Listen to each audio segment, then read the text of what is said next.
What if I tell you कि success सिर्फ IQ नहीं होती, मतलब सिर्फ आईक्यू के अबाउट नहीं होती, और भी फैक्टर्स होते हैं। जैसे अगर जो स्मार्टेस्ट लोग होते हैं कभी कभार वो अपने रिलेशनशिप को लेके काफ़ी सफ़र करते हैं, अपने कन्वर्सेशंस को लेके काफ़ी सफ़र करते हैं, या फिर अपने गुस्से को लेके काफ़ी सफ़र करते हैं। बट वहीं पे कुछ लोग होते हैं जिनका आईक्यू उतना ज़्यादा नहीं होता, वो उतने स्मार्ट नहीं होते, बट उनके रिलेशनशिप्स काफ़ी अच्छे होते हैं, उनके कन्वर्सेशन काफ़ी बेटर होते हैं as compare to that smartest guy. तो ऐसा क्यों होता है? इन दोनों के बीच का डिफरेंस सिर्फ यही है, इमोशनल इंटेलिजेंस। तो आज की वीडियो का टॉपिक भी यही है भाई, इमोशनल इंटेलिजेंस। तो hi guys, welcome back to my channel, Harshal this side. तो आज हम लोग समझेंगे इमोशनल इंटेलिजेंस क्या होता है। तो भाई ये एक एबिलिटी होती है जिससे आप अपने इमोशंस को समझ सको, मैनेज कर सको, और सामने वाले की भी समझ सको और मैनेज कर सको। इसका मतलब ये नहीं होता कि आपको गुस्सा नहीं आएगा या आप कभी सैड नहीं होगे। बस इसका मतलब ये होता है जो आपके इमोशंस आपको कंट्रोल करवा के जो रिएक्शन दिलवा देते हैं ना, उनको आप बेटर तरीके से समझ पाओगे और उन्हें खुद पे कंट्रोल करने नहीं दोगे, बल्कि आप अपने इमोशंस पे कंट्रोल करोगे बेटर तरीके से। तो कभी कभार ऐसा हो जाता है कि हम काफ़ी जल्दी रिएक्ट कर जाते हैं, मतलब जब हमें कोई क्रिटिसाइज़ कर दे या फिर कोई मैसेज को इग्नोर कर दे तो हम काफ़ी जल्दी रिएक्ट कर देते हैं उस चीज़ पे। बट क्या हमें सही पे रिएक्ट करना होता है? कभी कभार हमें पॉज ले लेना चाहिए। कुछ ऐसे रिएक्शन हम लोग दे देते हैं जिसका मतलब बाद में आगे जाके हमें ही वो होता है, रिग्रेट होता है, क्योंकि ऐसा रिएक्ट नहीं करना चाहिए था हमें। बट वही है, इमोशनली इंटेलिजेंट होते तो रुक जाते। तो ऐसे हमें ब्रेक ले लेने चाहिए। अब साइन दूसरा है कि आपको हमेशा वैलिडेशन की नीड होती है। मतलब कभी कभार ऐसा होता है ना कि आपको किसी का कॉम्प्लीमेंट चाहिए होता है, किसी के लाइक्स चाहिए होते हैं। तो ये भी एक पार्ट हो सकता है कि आपका इमोशनल इंटेलिजेंस जो है वो कम है, क्योंकि आप क्या करोगे भाई किसी और के कॉम्प्लीमेंट का, क्या करोगे किसी और के लाइक का? क्यों चाहिए तुम्हें वैलिडेशन? खुद पे ध्यान दो ना, खुद को वैलिडेट करो खुद ही।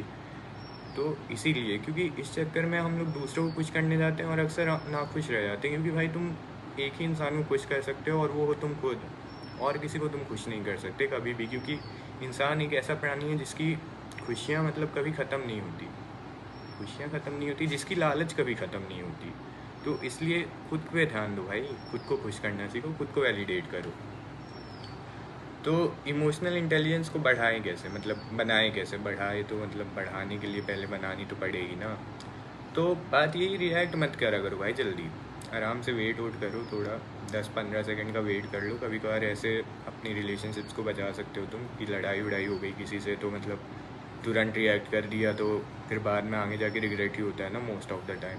तो इसलिए थोड़ा 10-15 सेकंड का टाइम लो, खुद को समय दो, सोचो कि तुम ऐसा फील क्यों कर रहे हो, क्या फ़ायदा इस फीलिंग का, मतलब इस फीलिंग का कोई मतलब है भी? रियल कॉज उसका ढूंढो।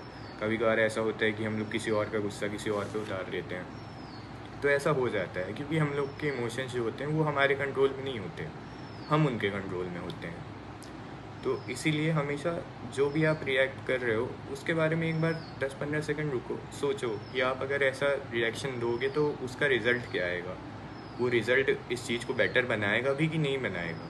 और अगर ऐसा सोच विचार कर लोगे तो हो सकता है आपके रिलेशनशिप्स अच्छे हो जाए, आपके कन्वर्सेशन अच्छे हो जाएं, और आपका फ्यूचर इवेंचुअली अच्छा हो जाए। तो यही है इमोशनल इंटेलिजेंस, ज़्यादा वो नहीं है। बस अपने आप को रोको, अपनी फीलिंग्स को समझो, अपने रिएक्शंस को देखो कि आपने ऐसा रिएक्ट क्यों किया, कॉज ढूंढो कि आपको ऐसी फीलिंग क्यों आ रही है, क्या हो रहा है। मतलब बैठो खुद के साथ, खुद की फीलिंग्स के साथ, और कांस्टेंट वैलिडेशन के पीछे मत भागो भाई। दूसरे इंसानों को तुम कभी कुछ नहीं कर सकते, सिर्फ खुद को कर सकते हो। तो इसलिए खुद पे ध्यान दो। फिर इमोशंस पे ब्लेम करना छोड़ो। मतलब ये मैंने स्क्रिप्ट लिखी है तो वो पढ़ रहा हूँ मैं, सोच रहे हो क्या लिख रहा हूँ, मतलब क्या देख रहा हूँ, तो वही मतलब। तो अपने इमोशंस को कभी ब्लेम मत करो। मतलब जैसे तुम रिएक्ट कर रहे थे तो इमोशन को ब्लेम मत करो, रिएक्शन तो तुम्हारा था ना, इमोशंस का क्या है, वो तो आते जाते रहेंगे। मतलब ऐसा बोलना बंद करो भाई कि तुम गुस्से में थे या तुम्हें स्ट्रेस हो गया था। ओन करो कि हाँ भाई मेरी गलती है, मैंने कर दिया रिएक्ट। तो ऐसे क्या होगा, तुम अवेयर होते जाओगे कि तुमने रिएक्ट क्यों किया, किस वजह से किया। तो इस वजह से थोड़ा थोड़ा इमोशनल इंटेलिजेंस तुम्हारे अंदर आता जाएगा। समझ रहे हो ना? तो मतलब ऐसे अपने गुस्से पे और अपने स्ट्रेस पे इन सारी चीज़ों को ब्लेम डालना बंद करो, और 10-20 सेकंड रुको भाई, रिलेशनशिप्स बचाओ। क्योंकि रिग्रेट ज़िंदगी भर रहेगा। इमोशंस तो आते जाते रहेंगे लेकिन रिग्रेट ज़िंदगी भर रहेगा। इमोशंस पावरफुल होते हैं काफ़ी, लेकिन अगर वो गलत तरीके से तुम्हें रिएक्ट करवा रहे हैं ना तो और ज़्यादा पावरफुल हो जाएंगे नेगेटिव वे में। तो वही हमें नहीं करना है, हमें उन्हें पॉजिटिव वे में पावरफुल बनाना है। तुम्हारे इमोशंस जो हैं वो तुम्हें बना भी सकते हैं, बिगाड़ भी सकते हैं। तो इसलिए अपने इमोशंस को मास्टर करो, खुद पे ध्यान दो, खुद के साथ बैठो। अगर तुम्हारे पास मतलब तुम अगर कंफ्यूज हो ना कि लाइफ में क्या करना है, तो खुद के बारे में समझना जानो, मतलब खुद के बारे में जानो लाइफ में।